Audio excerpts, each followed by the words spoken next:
Salve Imaginazéticos! Está no ar e nas redes o Imaginazé, o seu panfleto eletrônico em formato de podcast, o podcast que traz assuntos do cotidiano, mas com doses, com colheradas de reflexão, para você não achar que dignidade é um privilégio. E hoje nós estamos na sede da AMURV, Associação de Moradores do Ribeirão Vermelho, que está cedendo esse espaço e fica ligado que depois da vinheta o papo vai ser da hora. Imagina, Zé. Imagina, Zé. Imagina, Zé. Imagina, Zé. E hoje nós estamos aqui com Eduardo Real. O Eduardo é estudante Saúde pública. de saúde pública. Tá fazendo um monte de coisa e ele vai contar aqui pra gente, porque eu não decorei tudo que ele tá fazendo e eu não anotei. Mas ele tá fazendo um monte de coisa, mas o papo hoje é sobre saúde mental. Eduardo, muito obrigado pela sua participação aqui no Imagina Zé e já aproveita, deixa para você falar tudo que você tá fazendo aí, que eu lembro que é muita coisa. Olá, camaradas. Espero que estejam todos e todas bem. Bom, eu sou Eduardo Real, sou estudante de saúde pública na Universidade de São Paulo, na Faculdade de Saúde Pública. Também sou educador popular pela Fiocruz, e sou da luta antimanicomial e antiproibicionista, né? Faço parte de um movimento chamado Movimento Nacional de Vítimas de Comunidade Terapêutica.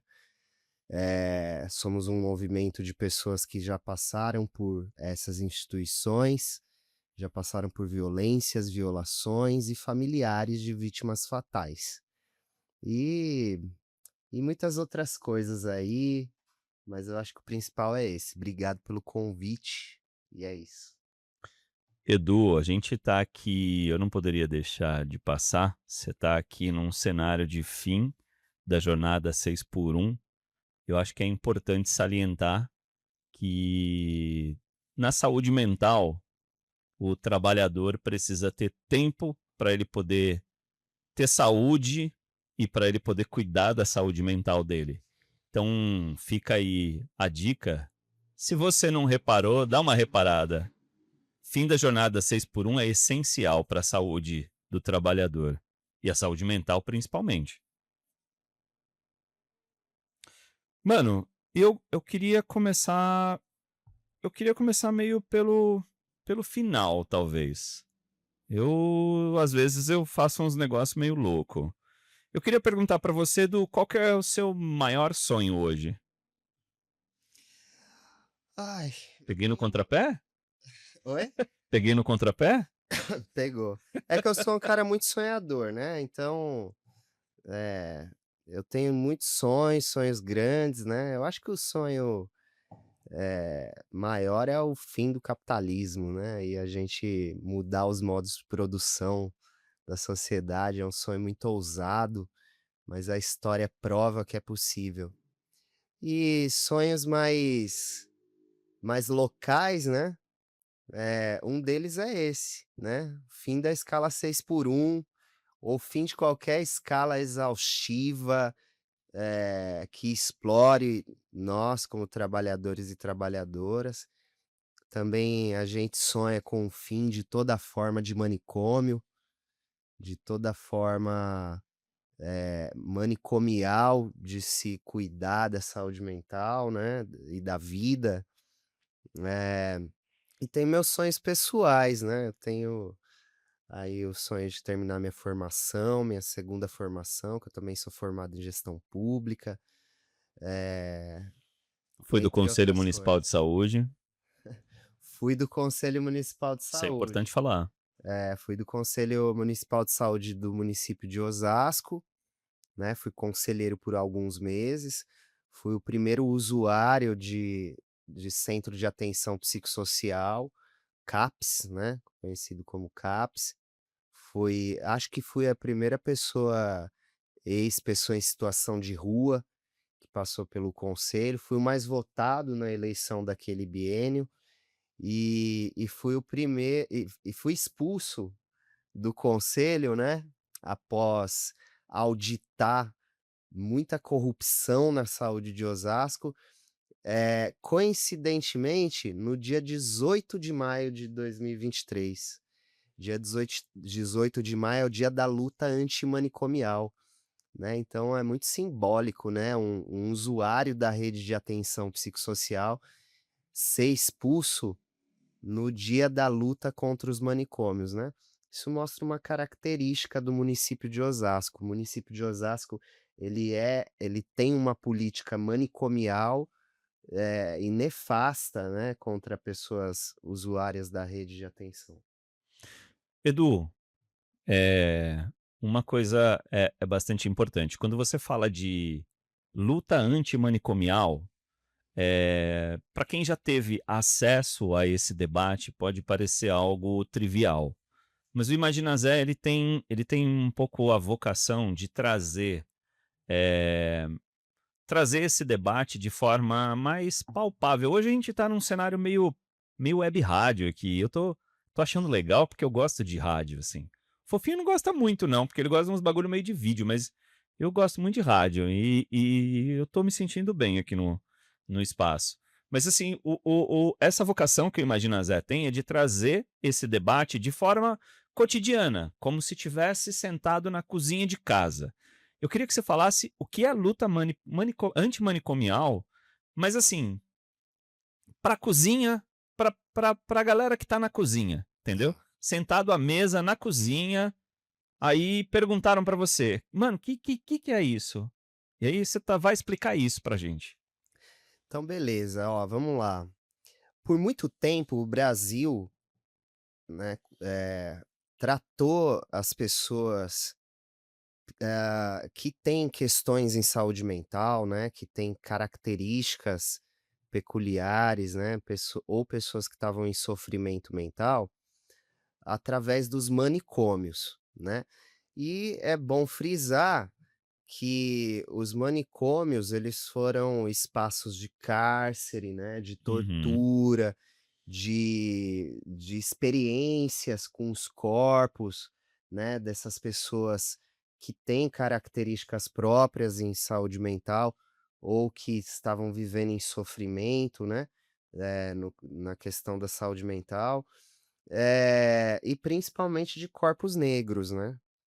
Então a política de saúde mental no Brasil, por muito tempo, e eu posso dizer que até hoje, é uma política manicomial, ou seja, que tira a pessoa do território que ela vive, encarcera ela numa instituição psiquiátrica e ali dentro essas pessoas passam por todo tipo de violência e violação em nome de uma ciência, né, de uma ciência.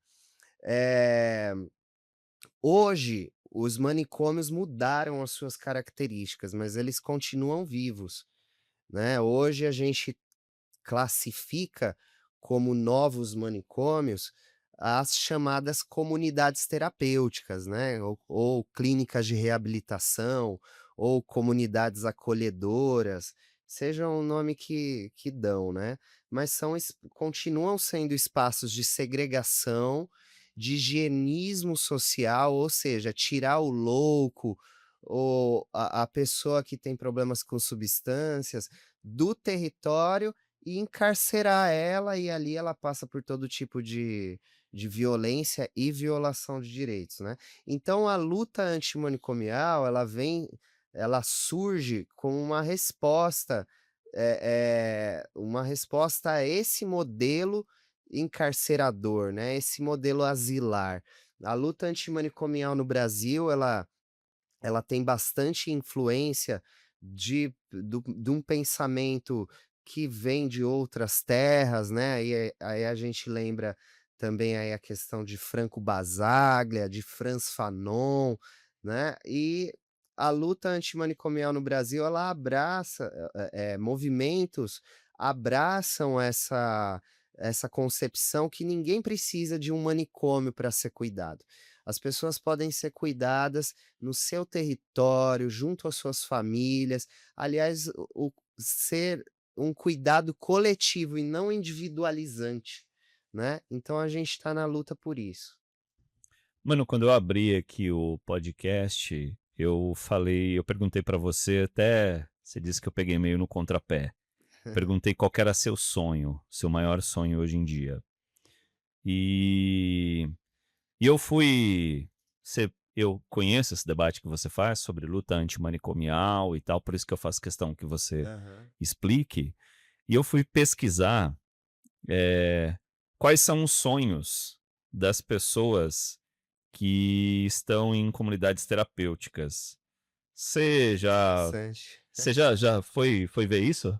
Olha, companheiro, eu estou na luta antimanicomial porque eu sou egresso de manicômios, Sim, né, de novos manicômios. Por um longo tempo da minha vida, eu passei por uma questão com uso problemático de substâncias, né, em especial crack.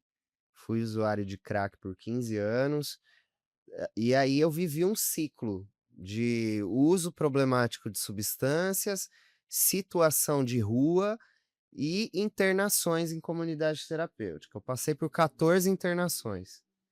Nessas internações eu passei por todo tipo de violência, né, passei por violência física, violência psicológica, muita violência, violência moral, violações de direitos, eu passei pela chamada cura gay, né, que é tão falada, mas pouca gente sabe explicar como é que ela se dá, né, isso dentro dentro de de uma comunidade comunidade terapêutica. terapêutica? Isso acontece em centenas de comunidade terapêutica, né.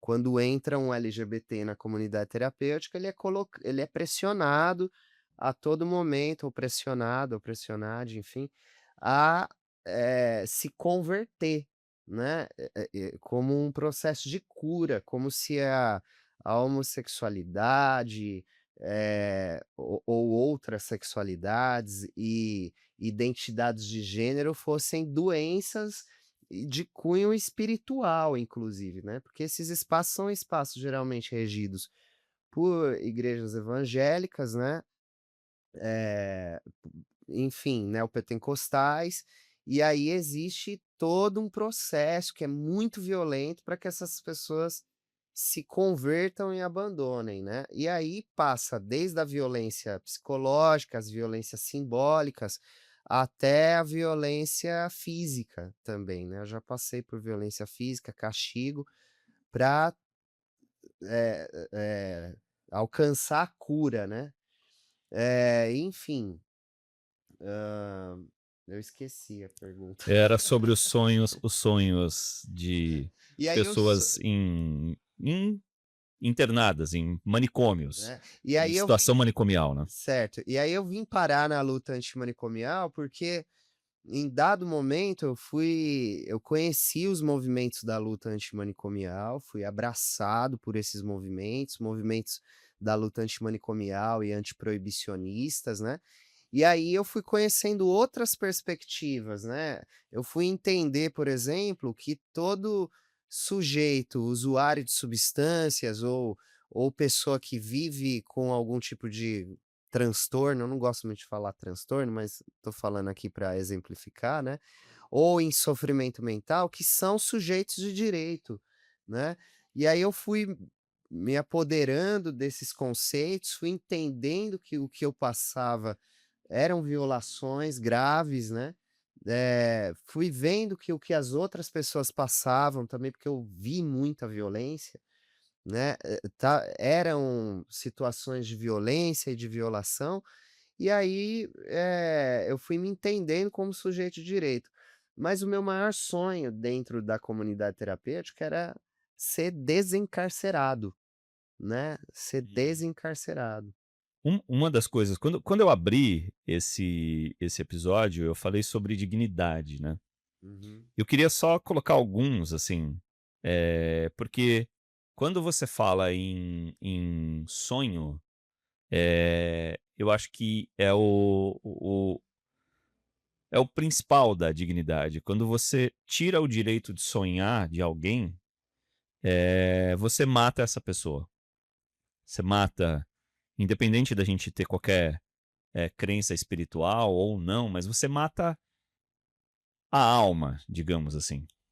O não direito a sonhar é algo absurdo. Mas olha que coisa interessante. Um dos sonhos, uma das coisas assim que aparece era: quero parar de sofrer na rua. Uhum. Uma que me chamou muito a atenção, que pode parecer algo corriqueiro para você que está aí em casa, para mim, talvez para o Edu hoje, mas um dos sonhos de alguns era: quero comer uma refeição quente e tomar um banho. Quero conseguir dormir sem ser roubado pela polícia.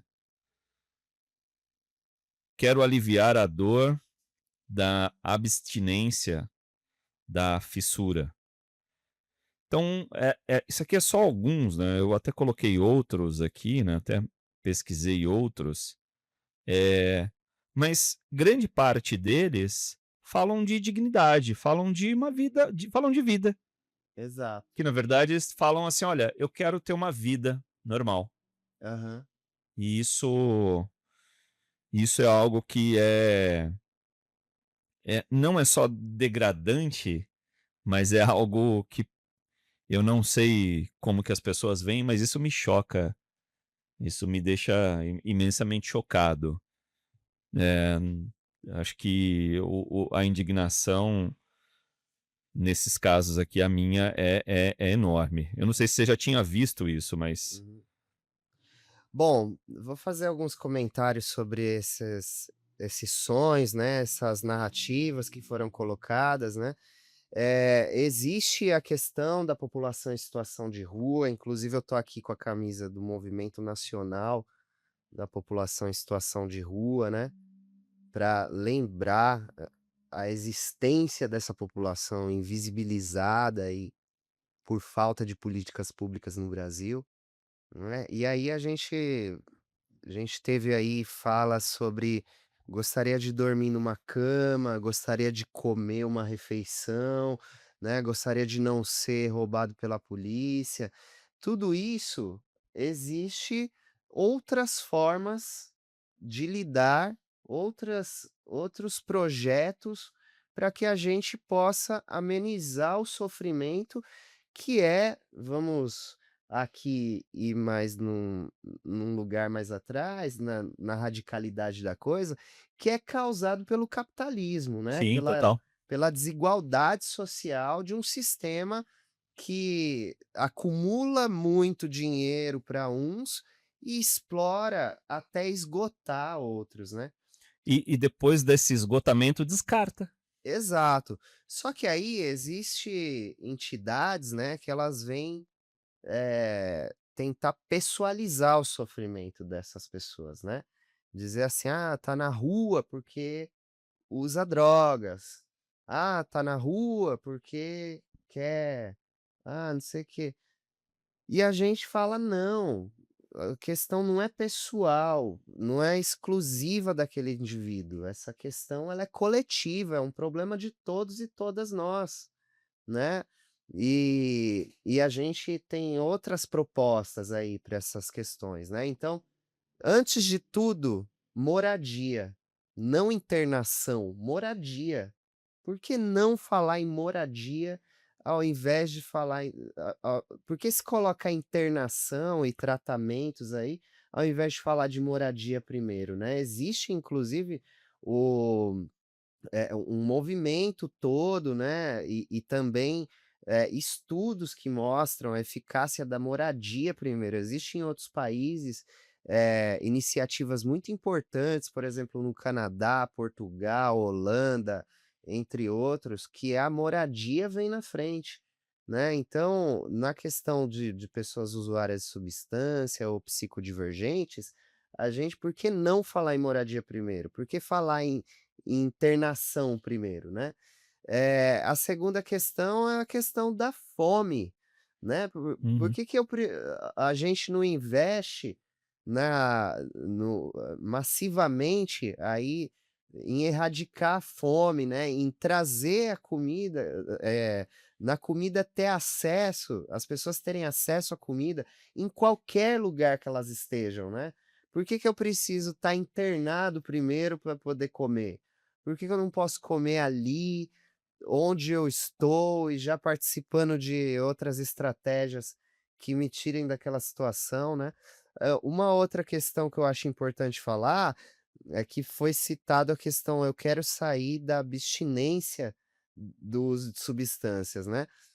As comunidades terapêuticas, qual nós entendemos como novas modalidades de manicômio, elas visam única e exclusivamente a abstinência total. Como se isso existisse. Ninguém não é usuário de substâncias. Ninguém é ex-usuário de substâncias, né. A gente pode parar de usar uma substância prejudicial, só que no mundo capitalista todo trabalhador é usuário de substâncias. As substâncias mais usadas hoje no Brasil não é cocaína, não é crack, é álcool, que é uma substância legalizada, e é droga psiquiátrica, né, são as drogas Os remedinhos. receitadas, né. Tem pessoas aí que tomam quilos disso por mês, né. O SUS ele tem uma sobrecarga aí na dispensa dessas medicações de drogas psiquiátricas, né, imensa. Então ninguém é ex-usuário, vamos tentar ir por essa perspectiva. E aí, para essas pessoas que estão fazendo uso problemático, por que que a gente impõe a abstinência, né? Porque existe todo um conceito moral, religioso, porque a pessoa tá usando drogas prejudicial porque tem um espírito, porque ela é imoral, né, porque ela quer, não sei o quê.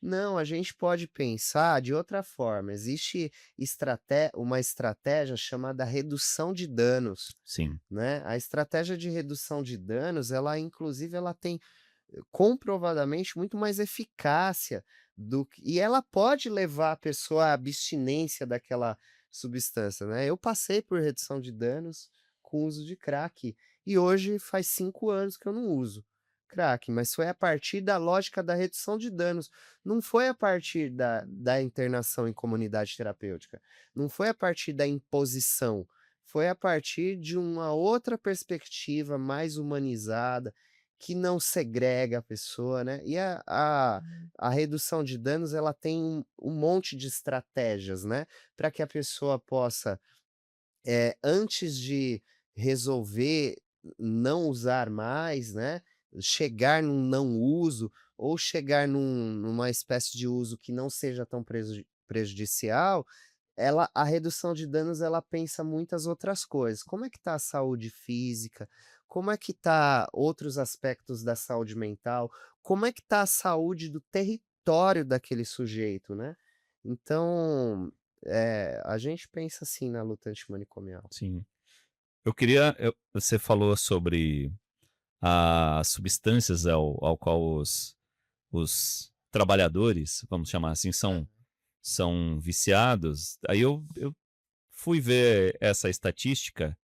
Se você pegar aqui, ó, são 18%, 18,3%, e talvez essa estatística não seja tão precisa, tá? 18,3% da população são usuários de álcool.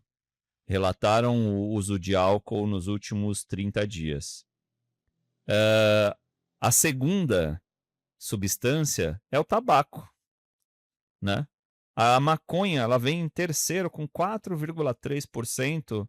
Cocaína e crack, vem ali já mais para o final, 0,9%, e o crack 0,4% da população. Então você vê que assim, e aqui ainda não entrou nas estatísticas.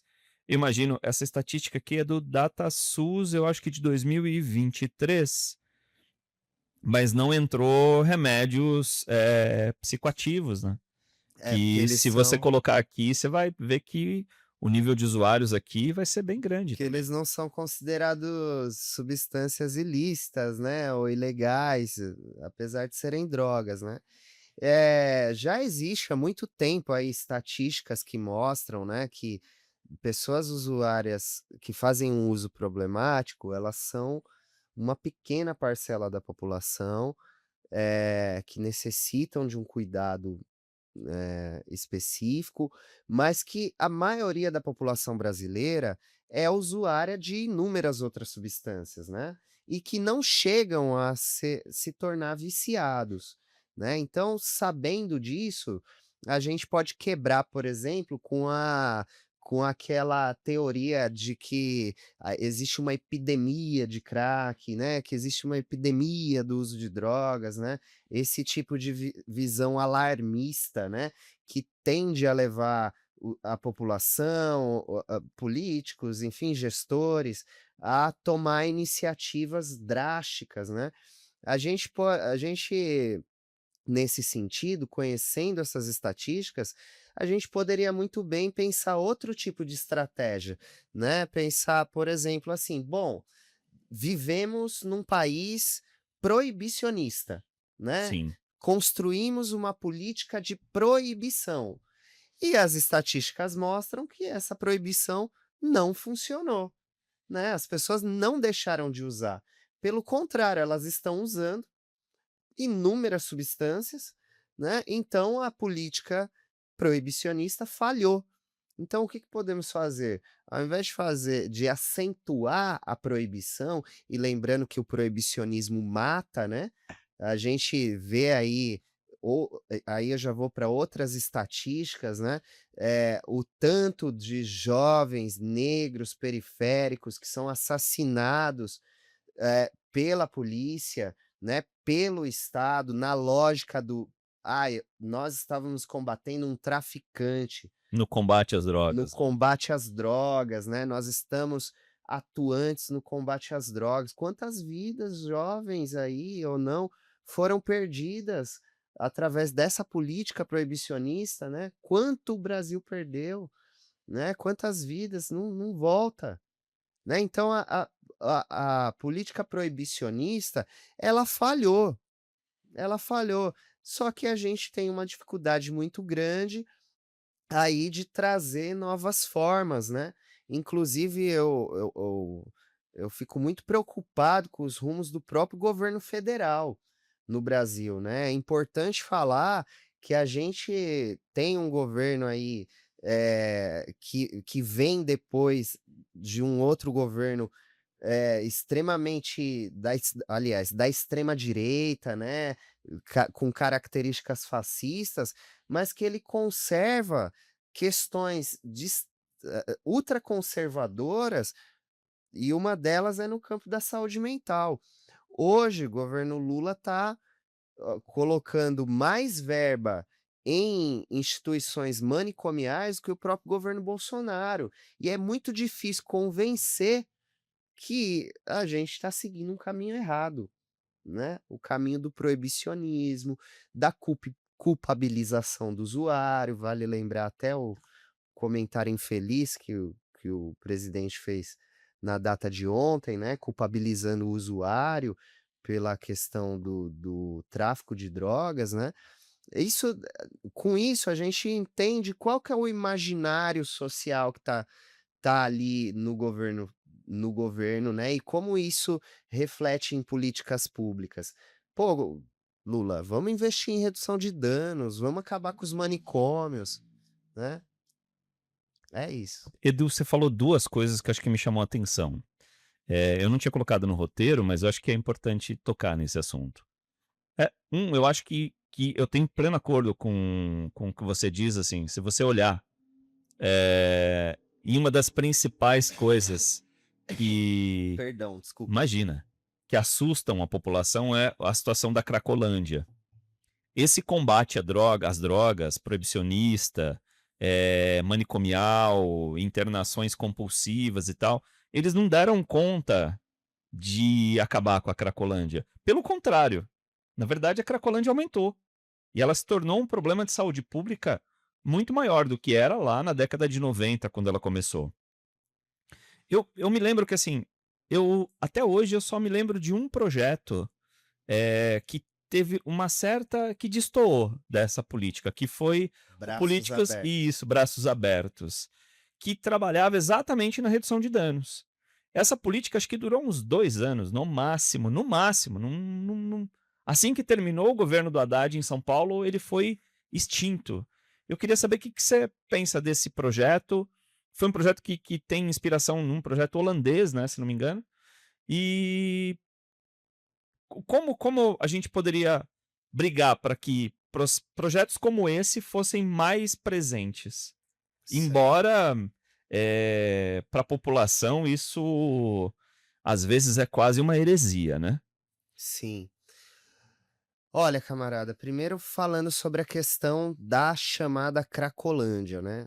Ali, o nome Cracolândia é um nome muito pejorativo para um conjunto de bairros que há no centro de São Paulo, né? Na região central de São Paulo, e não só para o conjunto de bairros, mas também para a população que habita naquela região, né? É, é como dizer que as pessoas usuárias não são pertencentes àquele aquele contexto, àquela região, né. É como se destacasse eles, eles estão no lugar errado, né. Na verdade, a região central de São Paulo, ela passa há muitos anos por especulação imobiliária, né, por uma especulação imobiliária violenta que levou, os gestores públicos ao longo das décadas a abandonar intencionalmente aquela região de políticas públicas, né, de inclusão, de políticas da assistência social, da saúde, justamente para precarizar aquele território, né, para deixar aquele território abandonado. E a expressão desse abandono do Estado, e vale lembrar de um Estado racista, né, de um Estado que está ali para machucar pessoas pretas, periféricas, nordestinas, né, lembrando que aquela região tem a questão da imigração, né, eh ela é uma região que recebe pessoas de todo o Brasil, mas principalmente do Nordeste e de outras partes do mundo, né. Esse abandono intencional e essa violência que o Estado praticou ali, ela se reflete nos corpos. Então, as pessoas ali adoecidas, né, e fazendo uso problemático de substâncias, muitas delas fazendo uso problemático de substâncias, mas existem outras questões também, são um reflexo dessa gentrificação, né, que por décadas foi imposta pelo Estado, né, pela necropolítica do Estado brasileiro, que é um Estado, racista, genocida, convenhamos. E aí a região conhecida como Cracolândia, né, ela é uma região que expressa essa investida do Estado contra um território, né, um território que é preto, que é indígena, que é nordestino, um território de uma população trabalhadora, né. Hoje o cigarro, né, ele é uma espécie de redução de danos para mim, Ah não, total, porque para quem fez uso de crack por 15 anos e hoje só tá fumando um cigarrinho para poder manter as questões de ansiedade e tudo uhum. mais, é um ganho, né, mas Você tá eu ligado que eu já fui fumante também, né. aham. Mas eu tô num projeto aí para 2000 e parar de fumar. Boa, E aí, muito só bom. a região da Craco, né. Bom, e aí a região da conhecida como Cracolândia, né, é uma região que expressa esse adoecimento imposto pelo Estado. Eh Para que o Estado tenha aí as suas vontades, né. É trazer grandes empreendimentos, né, é vender para as grandes empreiteiras, né, Exato, ter especulação imobiliária total. exato, especulação imobiliária de um território que antes era da classe trabalhadora, né. Agora teve aí as ações do Ricardo Nunes, né, ações extremamente violentas, ações do Tarcísio, e vamos lembrar aí a luta dos moradores e moradoras da favela do Moinho, Bem né? lembrado, que aliás é ali na mesma Importante. região, né? Ali faz parte da região que as grandes empreiteiras imobiliárias querem, né? Eh, e aí teve também o sumiço, né? O sumiço dos usuários de crack da região conhecida como Cracolândia. Ninguém sumiu, né? Ninguém sumiu. Muitos desses corpos, desses sujeitos, estão em outras regiões ali mais expandidas, né? Vieram aí para as beiras de São Paulo. A gente pode ver, inclusive, muitas pessoas em situação de rua que foram expulsas da região central de São Paulo. Aqui no Jaguaré, né, do lado de Osasco, a gente pode ver a gente sabe também que tem muitas pessoas internadas em comunidades terapêuticas, né, e essas comunidades terapêuticas servindo como aparelhos de higienismo social, saca? E aí é muito importante falar isso, porque são centenas de milhares de pessoas dentro dessas instituições que se dizem filantrópicas, que se dizem terapêuticas, né, e se dizem comunitárias. Isso é uma grande piada até, né, porque como é que é comunitária tirando o sujeito da sua comunidade? Aliás, eu não sei se você viu, mas tem um BOzinho aparecendo aí que tem envolvimento de comunidades terapêuticas, viu. Eu não vou citar a senadora, mas porque eles gostam de praticar assédio jurídico, mas é só você dar uma olhadinha na mídia aí que você vai encontrar. Eu vou falar o nome da senadora Damares Alves, né, que é uma grande, lobista das comunidades terapêuticas. Digo isso, assim, com maior tranquilidade, eh, que tem um projeto de internação de adolescentes em comunidades terapêuticas, né. Isso foi já uma prática, né, ainda é, em muitas comunidades terapêuticas, mas, com muita luta, né, e também com muita capacidade técnica. E aí vamos lembrar aí das resoluções, tanto do Conselho Nacional de Saúde, da Anvisa, do Conselho Nacional da Assistência Social, do Conselho Nacional de Direitos Humanos, que explicaram tecnicamente, né, e juridicamente que isso é uma violação grave de direito. Só que ela tá aí com esse projeto no Senado para legalizar novamente a internação de adolescentes em comunidades terapêuticas. Mas eu vou fa Internação compulsória, né, diga-se de passagem. inclusive Compulsória. internação compulsória. Aliás, é só internação compulsória, né. Sim. Mas eu vou falar de algo muito mais preocupante. No governo Lula, hoje, temos o Ministério do Desenvolvimento Social, né, que é um grande ministério que vem aí tocando empreitadas muito importantes, né, para a erradicação da fome, para mitigar as desigualdades sociais. Só que dentro do Ministério do Desenvolvimento Social existe o Departamento de Apoio a Comunidades Terapêuticas, que é um departamento que está despejando quase bilhão, né, nessas instituições, e tá, digamos assim, roubando um dinheiro que deveria ser da rede de atenção psicossocial, dos CAPs, dos SECOS, dos hospitais gerais, de outras estruturas da rede de atenção psicossocial e do cuidado em liberdade, né. E esse departamento é um departamento que ele, há poucos meses, publicou um edital, assim, que é absurdo, né, de cadastramento de comunidades terapêuticas para internação de mulheres e mães nutrizes. O que isso quer dizer, né? É um departamento e um ministério, e praticamente um governo, que publicou um edital de cadastramento de centenas de comunidades terapêuticas para encarceramento de mulheres da maternidade e de crianças. Isso é muito grave. Não precisou passar nem o projeto da Damares.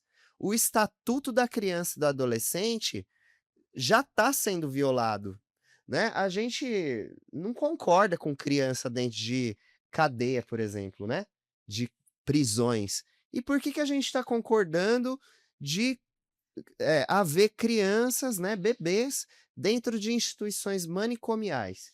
E aí esse edital está em andamento, né, saiu a primeira já classificação, foram 179 comunidades terapêuticas aprovadas pelo Ministério pré-aprovadas pelo Ministério do Desenvolvimento Social, todas praticamente evangélicas, né, e aí é uma grande questão, né,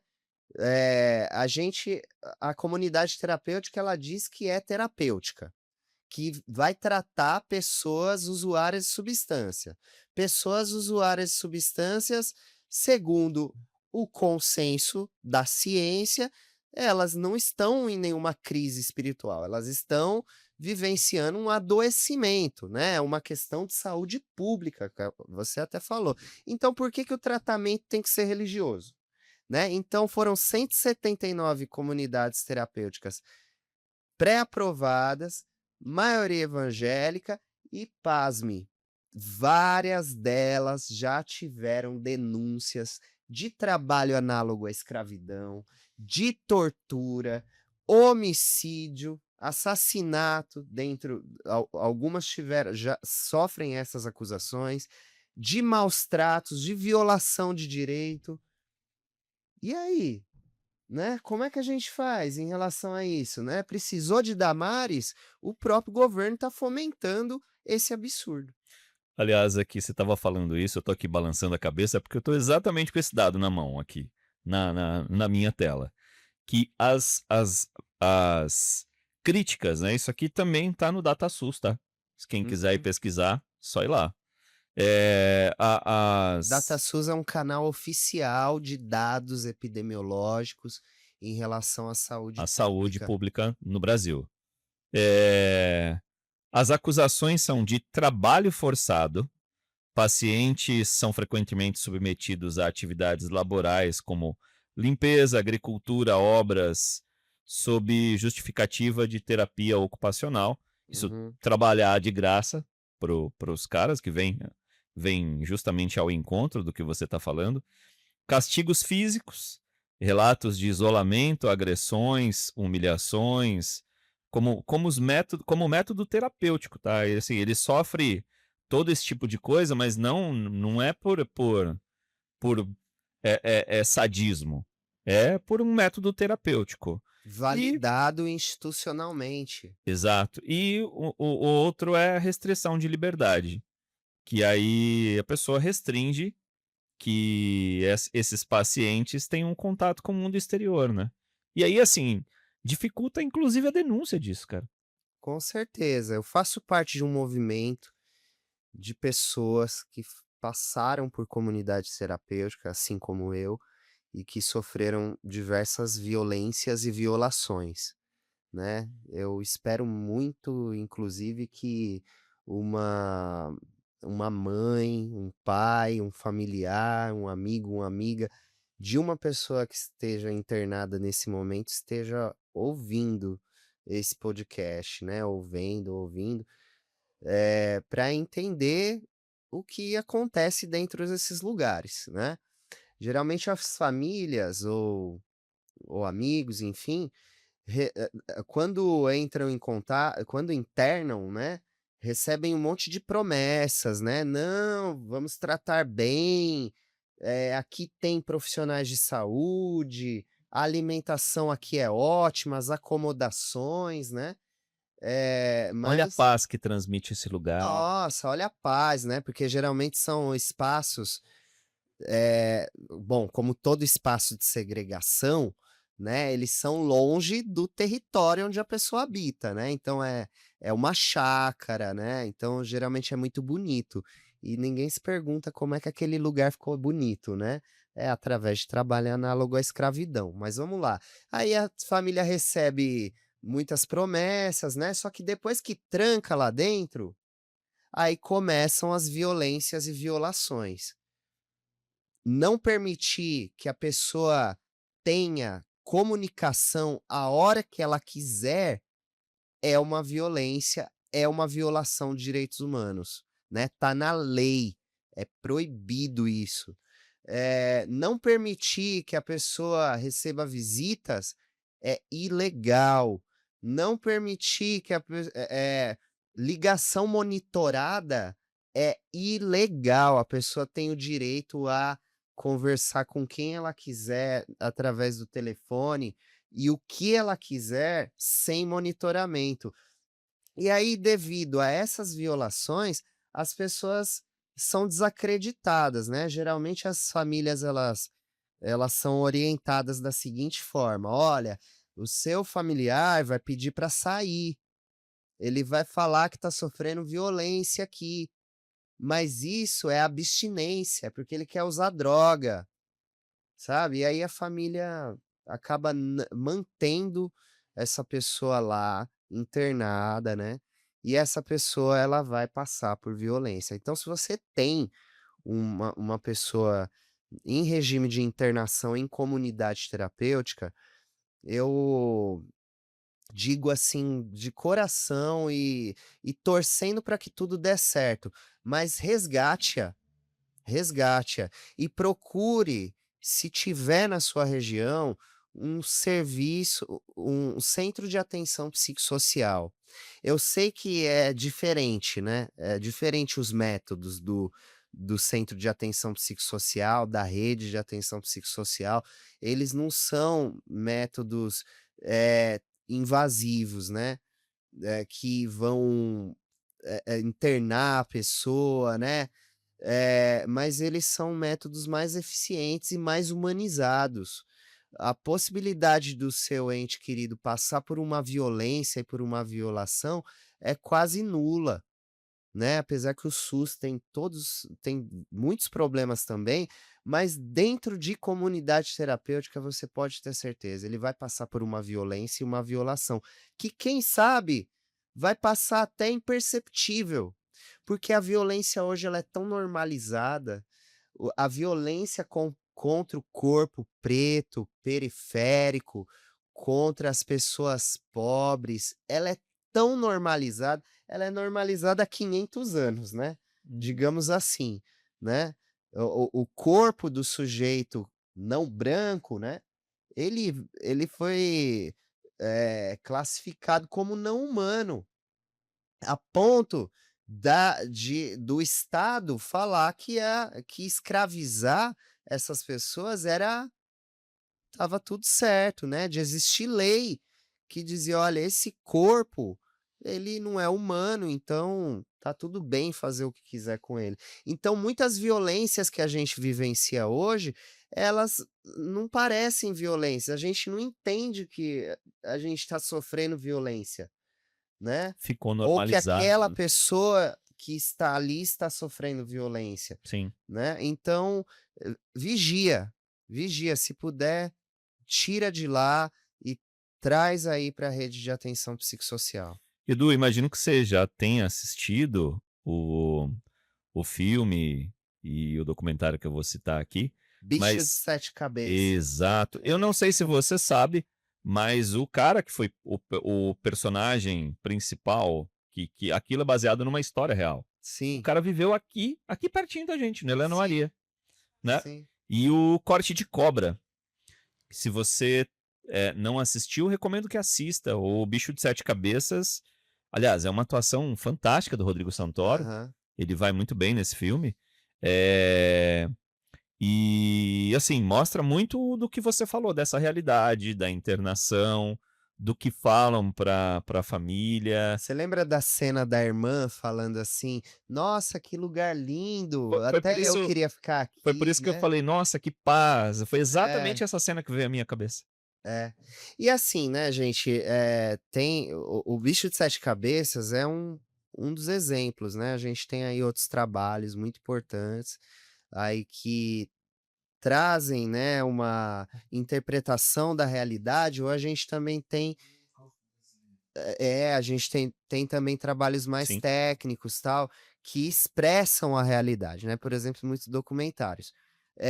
Mas é importante falar que ali no Bicho de 7 Cabeças, ali tem, muitas questões para você que é familiar, para você que é amigo de uma pessoa que está internada, refletir, né. A gente acabou de falar aqui da cena que a irmã do rapaz que está internado chega lá numa visita e fala: "Nossa, que lugar lindo". Gente, no dia da visita tudo é lindo, tá, no dia da visita tudo é lindo. Eh, e assim, né, camaradas, tem outras questões também que são importantes, né.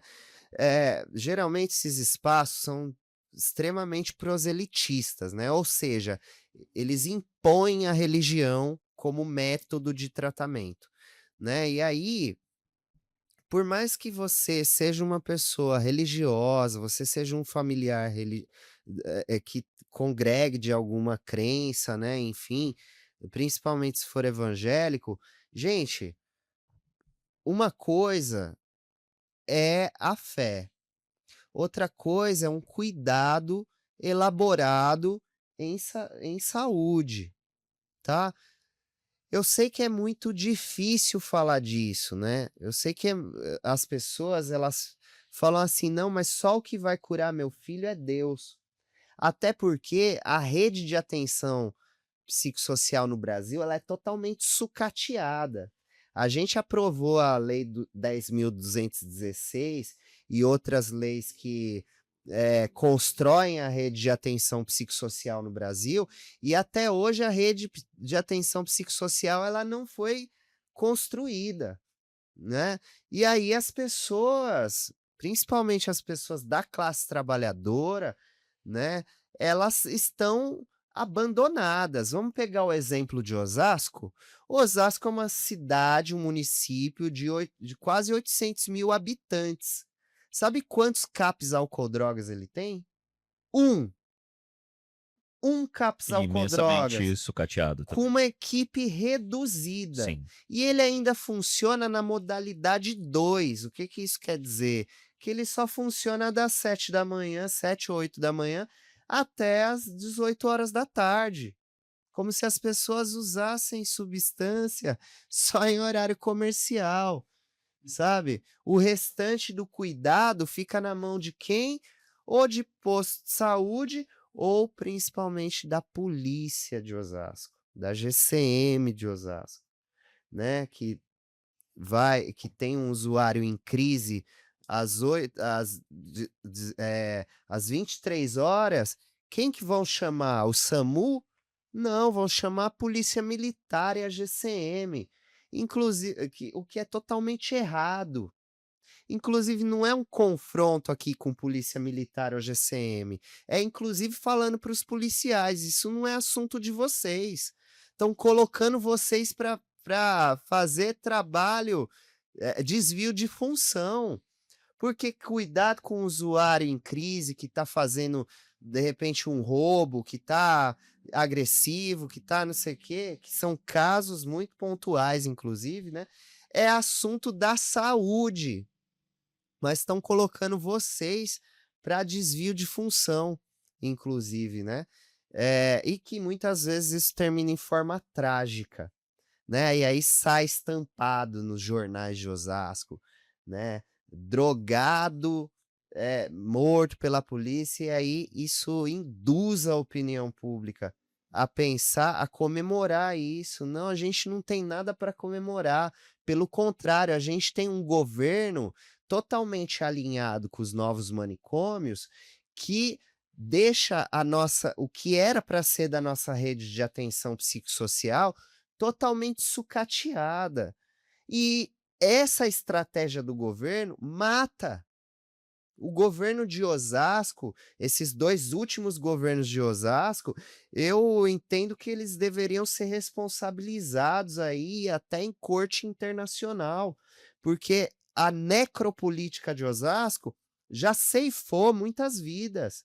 vidas da classe trabalhadora, de pessoa que mora na periferia. A gente só tem um CAPS álcool drogas em Osasco, que ele tá dentro da policlínica, sabe aonde? Num puxadinho, num quartinho, assim, praticamente, onde funcionava o necrotério da pandemia.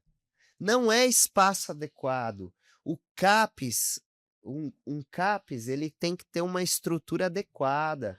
Ele tem que ser um CAPS, em Osasco deveria ter CAPS nível 3, ou seja, onde tem leito para internação, para estabilização, sabe? Uma pessoa que está fazendo um uso muito intenso, ela tem direito a um leito, né, onde ela pode ficar internada por poucos dias e sob cuidado de equipe multidisciplinar e não de religiosos, né, proselitistas, mas para ser desintoxicada e aí ela partir para um outro tipo de cuidado, que é o cuidado em liberdade, com equipe multiprofissional, sua família ser ajudada, mas Osasco não. Osasco nega isso à população. Então, para mim, isso é um crime de improbidade administrativa e um crime contra a humanidade. Edu, a gente tocou bastante nessa questão de usuários de substâncias, como você chama, mas se você analisar os dados também por pessoas neurodivergentes, eh, os índices não são melhores, né? O tratamento psiquiátrico que se dá à população brasileira é algo estarrecedor. Eu tava vendo uns dados aqui que é interessante, porque assim, os CAPs não conseguem atender esses neurodivergentes, eh, mas assim, tem uns dados que eu acho que vão muito ao encontro da situação do preconceito, digamos assim, do machismo brasileiro. Eu estava até falando pro Fofinho aqui na viagem. Olha que coisa interessante aqui. Eh, Nós temos aqui uma pesquisa nacional de saúde dizendo, mostra que a depressão atinge 10,2% das mulheres no Brasil. Você sabe qual é o percentual masculino? Não. 3,9%. Aí eu Você pergunto, sabe da onde é essa pesquisa? não, de onde? Não... Tá, tá. Ah, de onde que ela tá? É a A fonte fonte da é o DataSUS, cara. tá, tá. Eu vi Dados extraídos aqui. do DataSUS, tá, Sim, sim, são do DataSUS. tá. O que eu olho aqui para essa pesquisa, assim, é que eu imagino que por conta de uma sociedade machista, esse dado aqui tá Patriarcal. patriarcal, racista, esse dado aqui tá completamente subnotificado. Existe sim a subnotificação das questões de sofrimento mental no Brasil, e aí uma das explicações é, primeiro, a gente tem uma rede de atenção psicossocial e a própria rede pública de saúde, né, o próprio Sistema Único de Saúde, sucateado. Ou seja, quando a gente tem aparelhos por exemplo, as UBS, os CAPs, enfim, todos os aparelhos da rede do SUS sucateados, isso também se reflete na notificação, né. Então, eh, a gente também tem outra questão, a privatização da saúde, né. Hoje, você pega, por exemplo, o município de São Paulo, né, todas as unidades de saúde estão sendo geridas pelas famigeradas organizações sociais, as OSs, né. E aí qual que é o que que a OS busca? Entregar números. Ela não busca entregar um atendimento de qualidade, até porque os números influenciam no repasse, né, no repasse de verba. Então, é atendimento de no máximo 10 minutos, é uma equipe de estratégia de saúde da família que não consegue dar conta das metas que são colocadas, é os ACS que não conseguem fazer as visitas, e as visitas geralmente são rápidas, a equipe de enfermagem passando maior veneno, ou seja, a gente não consegue, quando atende uma pessoa, ir às causas. a gente não consegue observar as causas, a gente só consegue remediar, saca? Como que Sim. isso influencia? Então, as pessoas elas, vão até uma unidade de saúde, privada nem se fala, né, privada não notifica, não tem nem a obrigatoriedade de notificar, a não ser, certas doenças, mas, eh aí o que que acontece? Ela tá com algum sintoma, ela vai e ela é remediada, ela sai com o remédio ali, né, e aí isso não é notificado. Na questão de gênero, a questão das mulheres, a gente só nesses dados aí que você apresentou, a gente já pode ver que o número para mulheres ele é muito maior, e isso expressa uma relação que a gente tem com o capital, as relações de produção no sistema capitalista e principalmente no sistema capitalista dependente brasileiro, né, onde a mulher no Brasil enfrenta dupla jornada, ela tem salário desigual, Flutuante. ela tem diversos direitos a menos, né? Ela passa por situações em ambiente de trabalho extremamente violentas, muito mais do que os homens, né? E N coisas, né? Então, logicamente, a exploração do corpo da mulher, da mão de obra da mulher, ele vai se expressar também nos índices de adoecimento. Aí a gente sabendo de uma coisa e outra, a gente pode fazer uma interpretação. E aí tem uma outra coisa que eu acho importante falar, que é a questão do lobby. Primeiro, o lobby neopentecostal sobre a saúde, principalmente sobre a saúde mental, que é um lobby que expressa na manicomialização, né. Então a gente está, por exemplo, falando das comunidades terapêuticas. Existem grupos, associações, federações de comunidade terapêutica que vai de município em município cooptando vereador, cooptando gestão pública para gestão pública não investir na rede de atenção psicossocial, mas fazer contrato com comunidade terapêutica. Eles fizeram isso com o próprio governo Lula, né. Então é muito preocupante. E segundo, a gente tem o lobby das sociedades de psiquiatria, né. E o que eu Por queria citar é a exemplo, indústria farmacêutica a também, né, que indústria tá aí, né. farmacêutica e a indústria da patologização da vida, né. A pessoa está apresentando um sintoma de depressão, característico de depressão, aí o que se faz? Medicaliza, sendo que o problema dela não é a depressão, o problema dela é isso aqui, ó, é a escala exaustiva 6 por 1, é exploração do trabalho, é isso. Edu, eu sei que aconteceu alguma coisa com você na USP, eu queria que você contasse essa história, e a gente já indo para o encerramento desse episódio do Imagina Zé, com você falando sobre quais são as alternativas para tanto uma pessoa com problemas, eh, psiquiátricos ou psicológicos, ou para um usuário de substâncias. Tá, e para familiares E também, né? familiares também, importante, claro. Tá. Certo. Ó, a questão que aconteceu na USP, né, é porque o Ministério do Desenvolvimento Social, através daquele departamento, né, que está despejando muito dinheiro em comunidades terapêuticas, junto com organizações de comunidades terapêuticas, fo tentou usar a USP como trampolim, né, através de um seminário que eles fizeram para discutir principalmente um edital que visa a internação de mulheres da maternidade de crianças, né.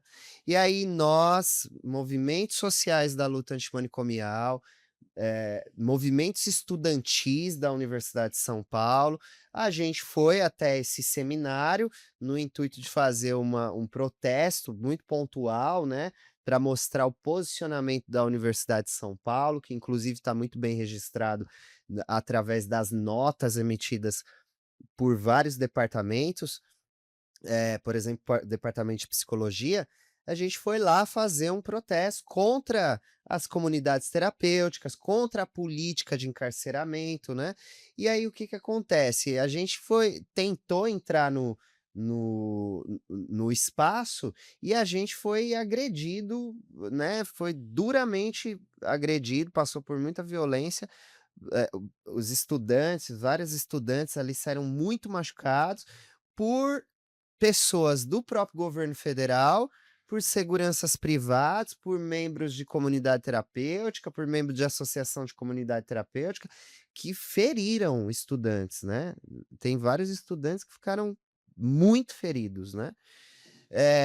E aí a gente os estudantes, como estratégia, começaram a jogar tudo para o alto lá para distrair os seguranças, né, deu certo. Chamaram inclusive a polícia militar para dentro da Universidade de São Paulo, isso é gravíssimo, né, o espaço não é para polícia militar, Voltamos ao período da ditadura, não né. é para repressão, né. Vamos lembrar inclusive que a gente está aí, não é comemorando, né, mas relembrando massacre de estudantes da Universidade de São Paulo, né. Tem vários atos acontecendo aí por estudantes que foram mortos no regime.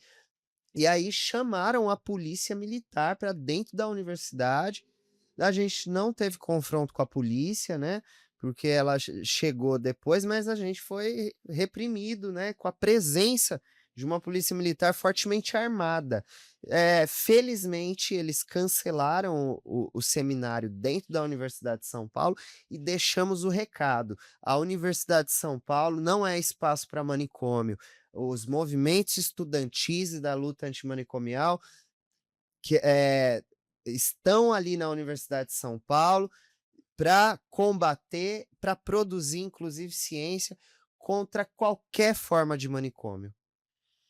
E as famílias e a alternativa. Bom, chegamos nos finalmentes, né. Gente, eu acho muito importante falar para as pessoas familiares novamente, né, e para pessoas que estão passando aí por algum problema com o uso de substância. Eu imagino que para você familiar deve ser muito duro assistir o seu ente querido, né, a pessoa que você ama passando por problemas com drogas, né. Mas eu vou aqui tentar sintetizar. Primeiro, a questão não é só a substância, né, é um acúmulo de coisas que terminou no uso de substâncias, num uso muito problemático de substâncias. Esse é o primeiro ponto. Segundo, se o seu ente querido, seu familiar, amigo, chegou num momento da vida que está fazendo uso muito problemático, a ponto de, né, perder emprego, de não conseguir trabalhar, das relações familiares estarem conturbadas, entre outras coisas, se chegou nesse ponto, pode ter certeza, o seu território está sofrendo um ataque de uma política nefasta que não garante o direito ao cuidado dessa pessoa. E aí aparecem muitos sujeitos aí, né, oferecendo tratamentos, internações. Só que eu vou falar uma coisa, os dados mostram que a maioria dessas internações, elas não funcionam. O seu ente querido, ele está correndo risco, primeiro, de passar por muita violência, em segundo, de não sair do uso problemático, né, que é esse o objetivo. E ficar um ciclo, de repente até infinito, eterno de internações. Ninguém quer ver o seu ente querido internado ou sendo internado a todo momento, né. Porém, existe uma alternativa, a rede de atenção psicossocial, que às vezes para você, familiar ou pessoa usuária que está passando por muitas internações, né, que já internou diversas vezes, a rede de atenção psicossocial, ela é muito difícil de compreender, mas os índices de eficácia na melhoria de vida são muito maiores. Então, a minha sugestão é que procure a rede de atenção psicossocial, que procure estratégias de redução de danos, né. Às vezes parar de usar a substância, chega a ser algo irreal. As pessoas podem ser que elas optem por não parar, mas aí o que a gente faz? A gente sempre trabalha na perspectiva do acolhimento e da redução de danos. E por último, para você, gestor público, para de investir em comunidade terapêutica, para de investir em manicômio. O Brasil tem tecnologia, tem ciência, tem a rede de atenção psicossocial para um cuidado em liberdade, tem estratégias de redução de danos. E as pessoas conseguem muitas vezes parar de usar a substância, aquela substância que você acha que dá problema, através da redução de danos, muito mais do que internação. Sai dessa, gestor público, sai dessa, presidente Lula. Você quer deixar alguma rede social, Edu? Caso alguém queira entrar em contato com você? Deixo, nós temos aí, eh, esqueci de uma coisa. Aí você corta e acrescenta. E bom, e para os familiares que acreditam na espiritualidade, na religião como método, é importante, e eu não discordo, mas vamos tentar separar as coisas. O momento de adoecimento de uma pessoa usuária de substâncias, ele é um momento que primeiro precisa ser, eh, cuidado por uma equipe multiprofissional, de preferência em liberdade ou em espaços hospitalares. A pessoa não precisa ficar segregada por meses, por anos. Ela pode ter outro tipo de cuidado. E aí a espiritualidade cuida também, mas vamos tentar separar as coisas, porque esses locais que fazem internação e colocam unicamente religião como método de cura, eles são os locais que têm maior índice de violência e violação. E não é questionando sua fé, mas vamos tentar separar as coisas. A rede social? A rede social é EduReal, né, pode me chamar lá também, e tem também a nossa página do Movimento Nacional de Vítimas de Comunidade Terapêutica. Se você passou por violência, violação, dá um alô lá. E um abraço para minha família, para o meu namorado e também para a galera da luta antimanicomial, principalmente do movimento. Edu, cara, muito obrigado mesmo por esse debate.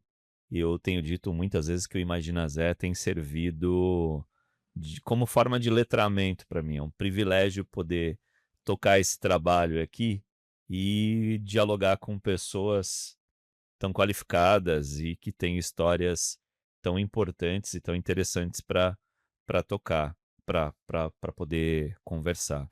Só para deixar registrado, as fontes que nós usamos aqui para esse episódio foi da Fiocruz, Estudos Nacionais sobre Drogas, Senad, Pesquisas Regulares, o DataSUS, como eu citei algumas vezes, IPEA, Análise de Políticas Públicas e o Fórum Brasileiro de Segurança Pública. Siga o Imagina Zé nas redes sociais, @ImaginaZé no Twitter, no TikTok, no Facebook e também no YouTube. Esse foi Imagina Zé, Saúde Mental. Fica ligado que a prevenção é importante.